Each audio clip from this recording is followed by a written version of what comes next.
믿음은 모든 좋은 것을 받아들이는 마음의 문과 같다고 말씀드렸습니다. 하나님의 은총이 풍성하게 놓여져 있고 준비되어 있고 기다리고 있는데 우리가 불신하고 받아들이지 않는다면 아무리 좋은 것이라고 하더라도 우리의 것이 될 수가 없는 것이고, 믿음으로 우리들의 마음의 문을 연다면 하나님의 은총의 선물을 누릴 수 있다고 말씀드렸습니다. 믿음으로 살아가는 것은 하나님의 축복을 받으며 살아가는 것이라고 하는 사실을 믿으십니까? 안 믿으시나요? 믿으십니까? 감사합니다. 그런데 말입니다. 정말 그런가요? 정말 믿음으로 살면 하나님의 은총, 축복을 누리는 게 맞는 것인가요? 믿음을 가지고 있으면 하나님의 은총의 축복을 누릴 수 있다고 성경은 가르쳐 주고 있는데, 하나님의 말씀을 보면 그 놀라운 은총이 우리의 것이 된다고 성경에서 가르쳐 주고 있는데, 근데 우리들의 삶은 왜 이 모양 이 꼴입니까? 왜 우리가 살아가고 있는 우리들의 삶 가운데는 환난이 있고 고난이 있고 아픔이 있고 슬픔이 있는 겁니까? 믿음을 가지고 살아가면 정말 행복할 줄 알았는데, 예수님을 믿기만 하면 그때부터 고생이 끝나고 행복이 시작할 줄 알았는데, 그런데 왜 우리들의 믿음의 길에는 이렇게 고난이 있고 험난한 여정을 우리가 걸어가야만 하는 것일까요? 이에 대한 성경의 대답은 이렇습니다. 베드로전서 4장 12절에서부터 13절 말씀에 보면 이렇게 기록하고 있습니다. 사랑하는 자들아, 너희를 연단하려고 오는 불시험을 이상한 일 당하는 것 같이 이상히 여기지 말고 오히려 너희가 그리스도의 고난에 참여하는 것으로 즐거워하라. 이는 그의 영광을 나타내실 때에 너희로 즐거워하고 기뻐하게 하려 함이라. 우리가 인생을 살아가는 가운데, 믿음의 길을 걸어가는 가운데 불시험과 같은 일들이 있을 것인데, 정말 힘들고 어려운 일들이 우리들 앞에 나타나게 될 건데, 그것은 이상한 일이 아니다라고 말씀해 주고 계시는 겁니다. 고난이 오는 게 정상적인 것이지, 비정상적으로 이상하게 우리들에게 고난이 다가온 게 아니라는 겁니다. 힘들고 고통스러운 것이 정상적인 것이지, 그게 이상한 일이 아니라고 성경은 대답해 주고 있습니다. 김난도 교수라고 하시는 분께서 한 말 가운데 아프니까 청춘이다라고 하는 말이 있는데요. 그래서 아주 유명해졌는데, 그런데 청춘만 아프겠습니까? 우리 인생이 다 아픈 것이죠. 아프니까 인생인 것이고, 아프니까 우리들의 삶인 것이죠. 사도행전 14장 22절 말씀에 보면 이렇게 기록합니다. 제자들의 마음을 굳게 하여 이 믿음에 머물러 있으라 권하고, 또 우리가 하나님의 나라에 들어가려면 많은 환난을 겪어야 할 것이라 라고 기록하고 있는데요. 하나님의 나라에 들어갈 때 무엇이 있어야 되는가? 많은 환난이 있어야만 하고 많은 환난을 겪어야 하나님 나라에 들어간다고 말씀해 주고 있습니다. 이 말씀은 이 하나님의 나라에 들어가는 조건이 얼마나 많은 환난을 겪었는가에 따라서 결정된다는 그런 의미의 말씀이 아닙니다. 환난이라고 하는 계급장을 얼마나 많이 달았느냐에 따라 천국에 들어갈 수 있다고 하는 그런 의미의 말씀이 아니라, 우리가 천성에 들어가기 전까지는, 우리가 하나님 앞에 서게 되는 그 전까지는 힘들고 어려운 고난의 길을 계속해서 걸을 수밖에 없다고 하는 것을 표현하는 말씀입니다. 그러니까 우리가 이 세상에서 인생을 살아가는 가운데 반드시 아픔이 있고, 반드시 슬픔이 있고, 반드시 환난이 있을 수밖에 없다고 한다면, 그러면 그러한 일을 만나게 될 때 우리가 어떠한 마음으로 그 환난을 맞이하는 것이 옳겠습니까? 어려운 일을 만난다고 한다면, 고난을 만난다고 한다면 어떻게 반응하는 것이 옳은 반응입니까? 1번, 짜증내고 절망하고 불평하고 신세 한탄을 하면서 원망의 대상을 찾아서 분풀이한다. 2번, 오히려 기뻐하고 오히려 감사한다. 몇 번이 정답입니까? 좀 크게 좀 대답해 주세요. 힘 좀 나게. 몇 번이 정답입니까?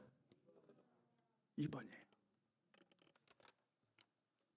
성경의 가르침이 무엇이냐면, 환난을 만나면, 어려운 일을 만나면 그냥 절망해버리고 쓰러질 게 아니라, 성경의 일관적인 가르침이 무엇이냐면 오히려 기뻐하라는 게 성경의 가르침입니다. 데살로니가전서 5장 16절에서부터 18절 말씀에 항상 기뻐하라, 쉬지 말고 기도하라, 범사에 감사하라, 모든 일에 감사하라는 말이에요. 기쁜 일이 있을 때뿐만 아니라 슬픈 일이 있어도 감사하라는 얘기고 기뻐하라는 얘기인데, 이것이 그리스도 예수 안에서 너희를 향하신 하나님의 뜻이니라 라고 말씀해 주고 계시는 겁니다. 하지만 오해하지 마십시오. 이 말은 우리가 슬픔을 당한 사람들을 만났을 때 그들의 슬픈 마음을 무시하고 공감하지 못하면서 그 슬퍼하는 사람들을 비정상적인 것으로 여겨도 괜찮다고 하는 그런 의미의 말씀은 아닙니다. 종종 우리 크리스찬들이 욕을 많이 먹는데요, 비난을 많이 받는데요, 그 이유가 무엇이냐면 슬픔을 당한 사람들에게 찾아가서, 어려움을 당한 사람들에게 찾아가서 기껏 한다는 말이 그 사람의 슬픔에 고난에 공감하지 못한 채 정답만을 말해버리기 때문에 그렇습니다. 아주 차갑게 이야기하는 것이죠.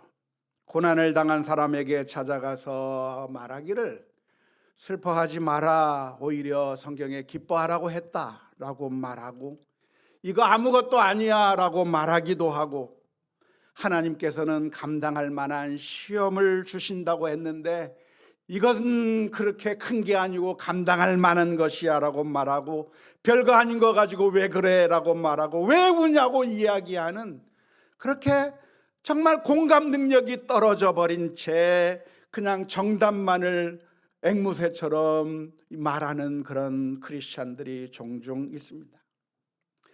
내가 하는 그 말이, 내가 던진 그 말이 얼마나 그 사람에게 아픔이 되고, 내가 한 그 표현이 얼마나 그 슬픔을 당한 사람의 마음을 찢어버리는지 공감하지 못한 채 정답만을 이야기해버리는, 정말 공감 능력이 떨어지는 크리스찬들이 너무나도 많이 있습니다. 욥이라고 하는 사람이 엄청난 고난을 통과했습니다. 자녀들은 다 죽어버렸고 모든 재산은 다 날아가 버렸고 그리고 육체의 질병으로 인해서 고통을 당하고 있는 그때 욥의 새 친구들이 찾아와서 기껏 한다는 소리가 네 죄가 무엇인지 한번 생각해 보라고 하는 그런 차가운 이야기를 함으로 말미암아 욥의 마음을 고통스럽게 만들었던 것과 같은 비슷한 일들을 우리들이 할 때가 많이 있는데요, 맞는 말 2번이 정답이라고 이야기해 주는 것으로 그게 옳은 게 아니에요. 말은 언제 해야 되는가? 때와 시기와 장소를 가려서 이야기해야 되는 건데 안타깝게도 우리 크리스찬들이 정답을 알고 있기 때문에 아무 때나 시도 때도 없이 대답해 버려서 그래서 수많은 사람들의 마음을 오히려 더 아프게 하는 일들이 많이 있는데 제발 우리 예수 비전교회 성도님들은 안 그랬으면 좋겠어요. 만일 우리 가운데 슬퍼하는 사람이 있다면, 만일 우리 가운데 고통을 당하는 사람이 있다고 한다면 기뻐하라고 정답을 던져주는 것이 아니라 우리가 보여야 될 자세가 있다고 한다면 같이 울어주고 같이 애통해 하는 것입니다. 로마서 12장 15절의 말씀에 기록하기를 즐거워하는 자들과 함께 즐거워하고 우는 자들과 함께 울라고 주님께서 가르쳐 주셨기 때문입니다. 예수님께서도 나사로의 죽음 앞에서 함께 우셨어요. 사랑하기 때문에 울 수밖에 없는 것이죠. 그게 정상적인 반응인 것이죠. 그런데 공감하지 못하고 정답만을 이야기하는 입만 살아있는 크리스찬들을 보면서 사람들은 너무나도 차갑게 느껴지는 것입니다. 특히 그런 실수들을 누가 많이 하냐면 우리 목회자들이 더 많이 하는 거죠. 목회자들은 하나님의 말씀을 알고 그리고 가르치다 보니까 그게 너무 익숙해져 버려서 공감하기보다는 정말 마음을 더 아프게 하는 말들을 많이 해버릴 수가 있는 것이고요, 하나님의 말씀이니까 선포하면 나는 선포를 잘했다라고 착각하게 되는 경우가 많이 있는 것이죠. 하지만 하나님의 말씀은 정확한 시간에 제때에 전해져야 그것이 아로새긴 은쟁반의 금사과와 같은 말씀이 되는 것이지, 시도 때도 없이 경우에 합당하지 않은 그런 이야기를 하면 그게 하나님의 말씀으로 역사하는 것이 아니라고 하는 사실을 분명하게 기억해야 할 것입니다. 기뻐하라고 하는 이 말씀, 환난 가운데 기뻐하라고 하는 말씀은 언제 말해야 되나요? 평상시 얘기해야 되나요? 평상시 환난을 당해도 어려움을 당해도 기뻐하라고 하는 말씀을 전해야 하는 거예요. 그런데 정작 슬픈 일을 당한 사람이 있고 환난을 만난 사람이 있으면 그 사람 앞에 가서 기뻐하라고 이야기할 게 아니고 그 순간에는 함께 울어줘야 되는 거예요. 함께 정말 애통해야 하는 것이죠.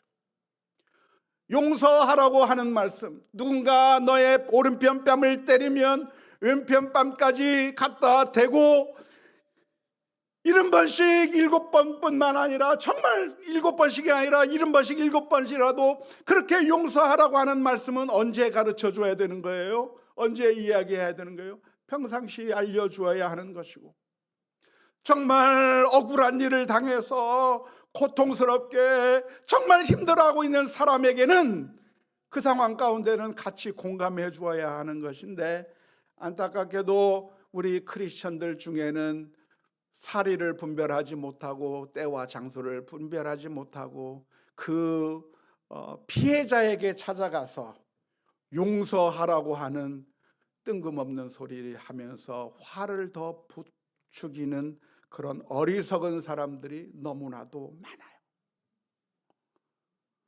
성폭력을 당하고 성추행을 당한 피해자에게 가서 기껏 한다는 소리가 용서하라고 말하는 그런 어리석은 사람들이 너무나도 크리스천들 가운데 많아요.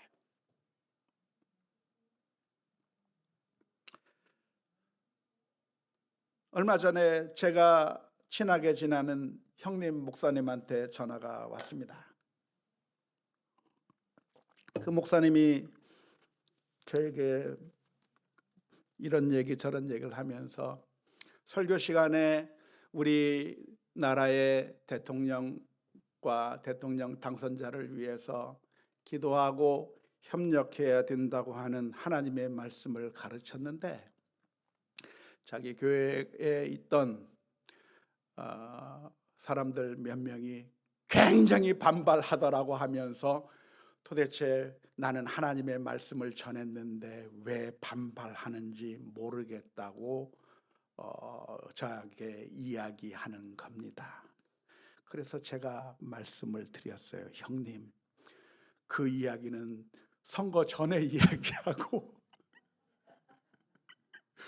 선거 끝나서 지금 괴로워하는 사람한테는 얘기하지 마세요 라고 얘기하면서 생각해 보니까 나도 지금 이 말을 지금 얘기할 게 아닌데 라고 생각이 들더라고요. 형님 마음이 아프겠어요 라고 얘기만 하고 끝내고 그랬어야 했다고 하는 그런 생각을 하게 됐습니다. 시험을 망친 아이에게 가서 그러니까 평상시 공부 열심히 해야지라고 말해버리는 어리석은 부모가 우리들이 아니에요. 시험 망치면 격려해주고 위로해주고 괜찮아라고 그때는 얘기해줘야 되는 거예요. 시험 망친 아이에게 가서 그러니까 평상시 일찍 일어나고 공부도 열심히 하고 숙제도 잘해야지 놀지만 말아 그때 이야기할 것이 아니고 그간 다른 때 이야기하고 괴로워하고 있는 그 아이에게는 마음을 위로해주고 격려해줄 필요가 있는 것입니다. 아무튼 오늘 로마서 5장 3절에서는 환난 중에서 기뻐해야 한다고 말씀해주고 있는데요, 이 말씀은 무엇보다 먼저 우리 자신들이 읽고 그리고 우리가 배워야 할 말씀입니다.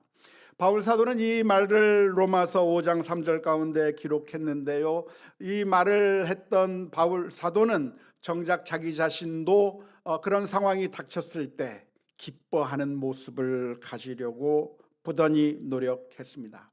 고린도후서 12장 9절 말씀에 보면 이런 말씀이 기록되어 있습니다.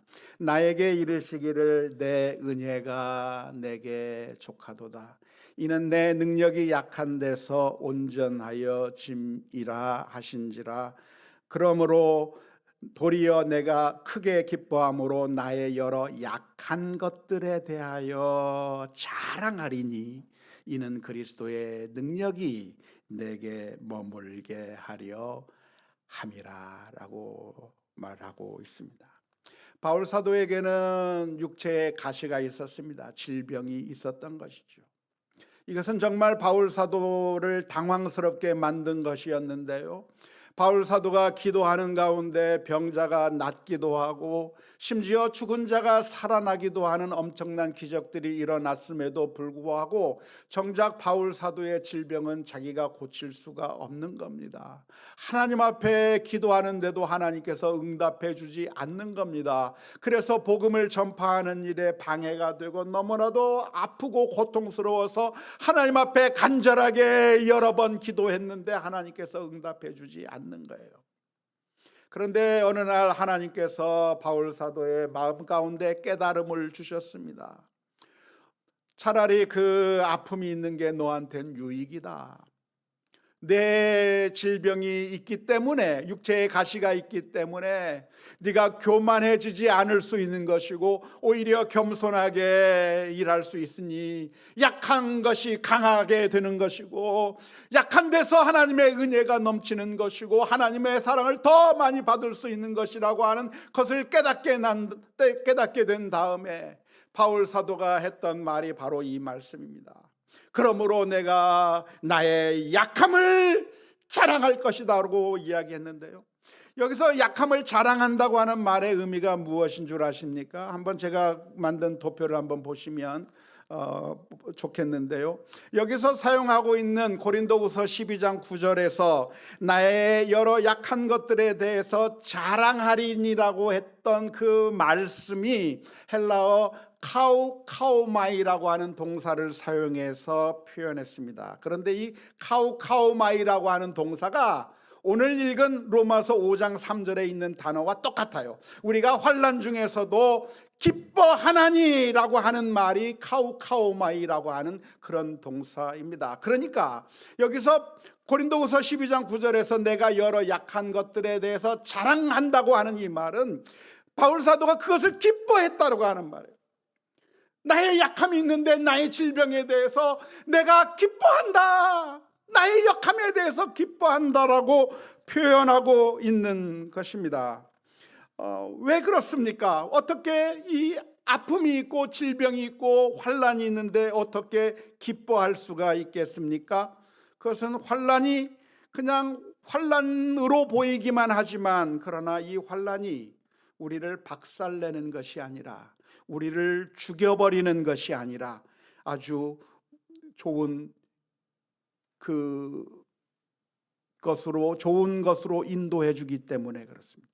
로마서 8장 28절의 말씀에 우리가 알거니와 하나님을 사랑하는 자 곧 그 뜻대로 부르심을 입은 자들에게는 모든 것이, 약함도 환난도 고난도 슬픔도 모든 것이 합력하여 선을 이루느니라 라고 말씀하셨기 때문입니다. 환난이 그냥 우리를 박살내는 것이 아니라, 우리를 짓밟아 버려서 우리를 완전히 포기하게 만드는 것이 아니라, 그 환난이 긍정적인 아주 좋은 역할을 하고 있는데 결국 모든 것이 합력하여 선을 이루시는 하나님의 섭리와 계획 가운데 일어나는 것이기 때문에 약한 것들에 대해서, 환난에 대해서 기뻐한다고, 카우카우마이, 기뻐한다고, 자랑한다고 표현하고 있는 것입니다. 마틴 로이드 존스 목사님이라고 하시는 분은 로마서로 강해를 아주 오랫동안 하신 목사님이신데요, 마틴 로이드 존스 목사님의 로마서 강해가 아주 유명한데, 그 목사님께서 이 부분에 대해서 설명하면서 뭐라고 설명했냐면, 환난이 있음에도 불구하고 기뻐해야 되는 게 아니라 환난 때문에 기뻐해야 한다고 설명했습니다. 환난이 있지만 환난에도 불구하고 기뻐하라고 하는 말씀이 아니라, 환난 그것 때문에 기뻐해야 된다고 하는 것으로 설명했는데요, 마치 무엇과 같으냐면 백신과 같은 거예요. 백신이라고 하는 것, 우리 코로나 상황이 되면서, 코로나가 처음 시작되면서 우리가 간절하게 기대했던 바가 무엇이냐면, 어서 빨리 백신이 나왔으면 좋겠다고 다들 간절히 기다렸습니다. 그렇게 기다리고 어느 정도 시간이 지나니까 미국에서 백신이 이제 발명되어서 판매에 들어가게 되었다고 하는 소식을 듣게 되었을 때, 여러분 좋았습니까? 나빴습니까? 기분이 좋았어요. 이제 곧 코로나가 끝날 수 있겠구나라고 하는 소망을 가지게 됐습니다. 왜 그렇습니까? 백신이라고 하는 것을 통해서 우리가 그것을 예방접종하게 되면 그러면 결국 우리 몸에 능력이 생겨서, 면역이 생겨서 코로나 바이러스가 침투하더라도 그것을 이겨낼 수 있고, 그래서 가볍게 지나가거나 그리고 아주 죽음에 이르지 않도록 우리를 보호해 줄 거라고 하는 기대감이 있기 때문에 좋아하고 기뻐했습니다. 하지만 백신이라고 하는 것이 그냥 아무렇지도 않은 것이냐면 굉장히 아픈 것이었어요. 여러분 아팠습니까? 그냥 아무것도 아니었습니까? 아프더라고요. 1차 때는 괜찮은 것 같았는데 2차 때 되니까 하루 종일 아프더라고요. 그 열도 나기 시작하고, 이러다가 내가 잘못되는 거 아닌가 하는 그런 불안한 마음까지 들 정도로 백신이 그렇게 힘든 것이었지만, 그러나 그 백신 때문에 사람들이 다 기뻐했어요. 왜 기뻐했어요? 이것이 우리를 보호해 준다고 하는 것을 알았기 때문입니다. 근데 환난도 이와 마찬가지라는 거예요. 환난도 힘들어요, 아파요, 괴로워요. 하지만 이것이 우리를 멸망시키는 것이 아니라 이 환난을 통해서 좋은 결과가 나타난다고 하는 것을 알기 때문에 우리는 기뻐해야 되는 것이죠. 그러니까 백신 나왔을 때 여러분 어떻게 했습니까? 야, 백신이다 했던 것처럼 환난이 오면 어떻게 해야 돼요? 야, 환난이다. 좀 과장되게 표현하자면. 그런데 그게 성경의 일관적인 가르침입니다. 마태복음 5장 11절에서 12절 말씀에 나로 말미암아 너희를 욕하고 박해하고 거짓으로 너희를 거슬러 모든 악한 말을 할 때에는 너희에게 복이 있나니 기뻐하고 즐거워하라. 하늘에서 너희의 상이 큼이라. 너희 전에 있던 선지자들도 이같이 박해하였느니라. 고린도후서 4장 17절에서 18절 말씀에서도 우리가 잠시 받는 환난에 경한 것이, 가벼운 것이 지극히 크고 영원한 영광에 중한 것을, 아주 무거운 것을 우리에게 이루게 함이니 우리가 주목하는 것은 보이는 것이 아니요 보이지 않는 것이니 보이는 것은 잠깐이요 보이지 않는 것은 영원함이니라. 환난이 무거운 것이 아니라 가벼운 것이고 결국 우리를 영광으로 인도해 줄 거라고 하는 것이고요. 야고보서 1장 2절 말씀에서는 이렇게 표현하고 있습니다. 내 형제들아 너희가 여러 가지 시험을 당하거든 온전히 기쁘게 여기라. 환난이 왔을 때 어떻게 우리는 기뻐할 수 있습니까? 그것은 그 환난이 선한 목적을 가지고 있기 때문입니다. 마게도냐 교인들은 그래서 환난을 당했지만 기뻐했습니다. 고린도후서 8장 1절 2절 말씀에 보면 이렇게 기록합니다. 형제들아 하나님께서 마게도냐 교회들에게 주신 은혜를 너희에게 알리노니 환난의 많은 시련 가운데서 절망했다는 게 아니라 그들의 넘치는 기쁨과 극심한 가난이 그들의 풍성한 연보를 넘치도록 하게 하였느니라. 환난은 환난으로 끝나는 게 아니라 우리를 선한 길로 인도하는 겁니다.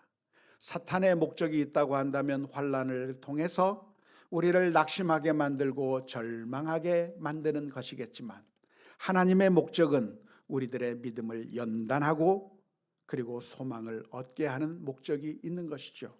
따라서 우리가 환난을 만났을 때 절망한다면 사탄의 목적에 굴복하는 것이 되는 것이고 우리가 하나님의 말씀에 따라 기뻐한다면 하나님의 목적을 이루게 될 것입니다.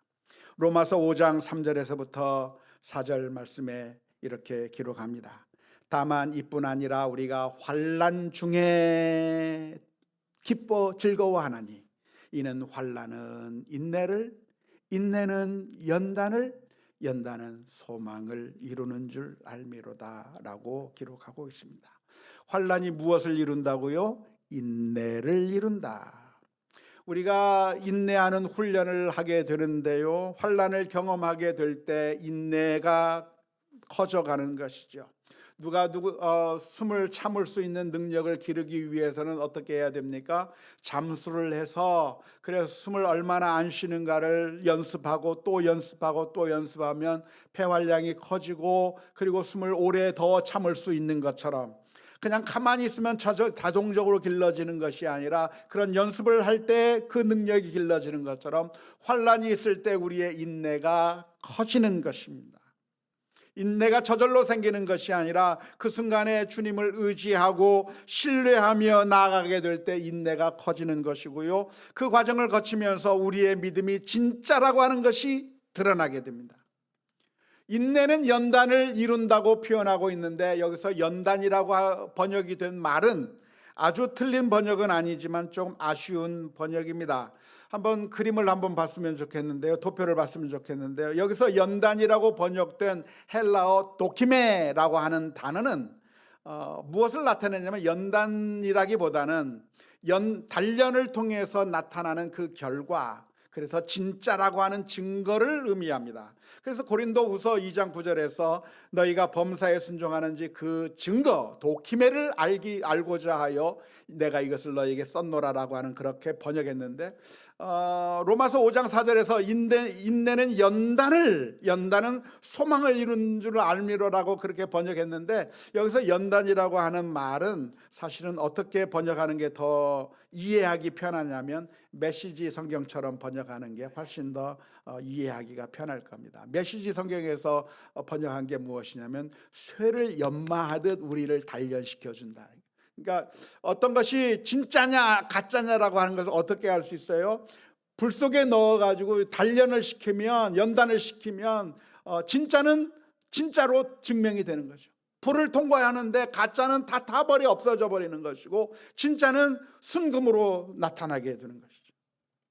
그러니까 이 환난의 역할이 무엇인가? 우리의 믿음을 시험해서 우리의 믿음이 진짜라고 하는 것을 보여주는 결과를 가져오게 되는 것이고요. 그렇게 되면 어떻게 되는가? 우리가 소망을 얻게 된다는 겁니다. 우리의 믿음이 가짜가 아니라 참된 믿음이라고 한다면, 가짜 믿음은 낭망해 버리겠지만 참된 믿음은 참고 견디고 이기며, 그리고 하나님의 자녀라고 하는 사실을 확신하게 되면, 그러면 우리들의 마음 가운데 두려움이 없어지고 하나님께서 우리를 궁극적으로 구원해 주실 거라고 하는 사실을 알기 때문에 우리는 소망이 생기게 되는 것입니다. 물론 힘들죠. 환난이 좋을 이유는 없습니다. 고통스럽죠. 달갑지 않죠. 그래서 예수님께서도 하나님 앞에 피땀을 흘리면서 기도하시는 거예요. 하나님, 이 십자가를 내가 앉을 수 있다고 한다면 좀 지나가게 해 주옵소서 기도하는 거예요. 십자가에 달리셔서 에이 별것도 아니네 하면서 달린 게 아니라, 하나님, 나의 하나님 어찌하여 나를 버리셨나이까 울부짖으면서 십자가를 지셔야만 했던 것이 고난이에요. 우리가 만나는 고난이 그렇게 아픈 거죠. 쓰라린 거죠. 하지만 아무리 절망스럽고 고통스럽다 할지라도 인내하면서 우리의 믿음이 진짜라고 하는 것이 드러나게 되고, 그래서 소망을 붙잡게 된다고 한다면 결국 하나님의 선하신 목적이 이루어질 것이기에 그 가운데서도 기뻐할 수 있는 것입니다.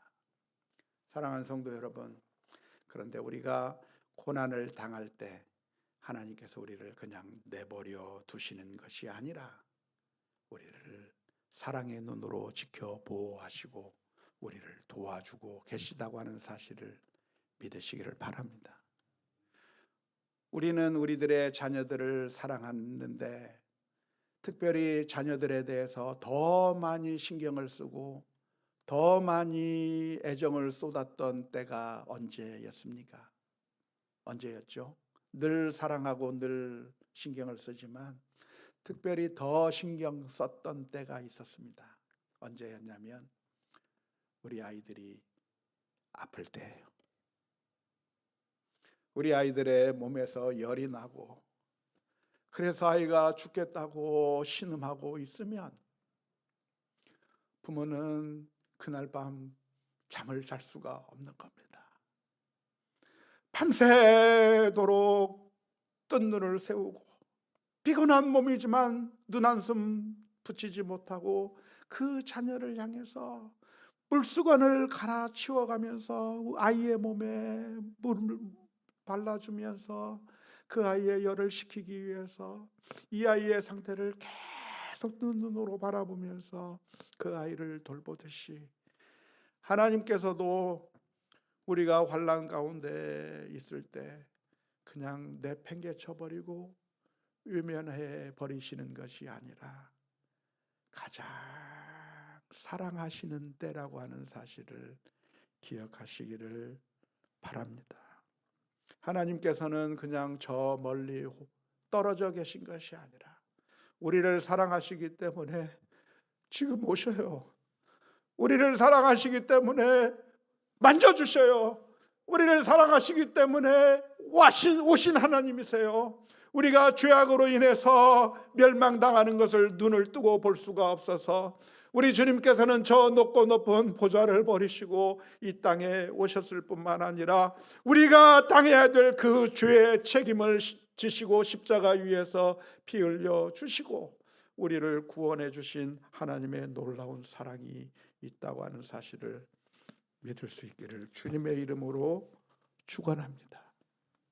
주님을 바라보며 이 환난이 나에게 어떠한 놀라운 은혜와 소망으로 이끌지를 기대하며 믿음으로 일어서는 우리 모두가 다 될 수 있기를 주님의 이름으로 축원합니다.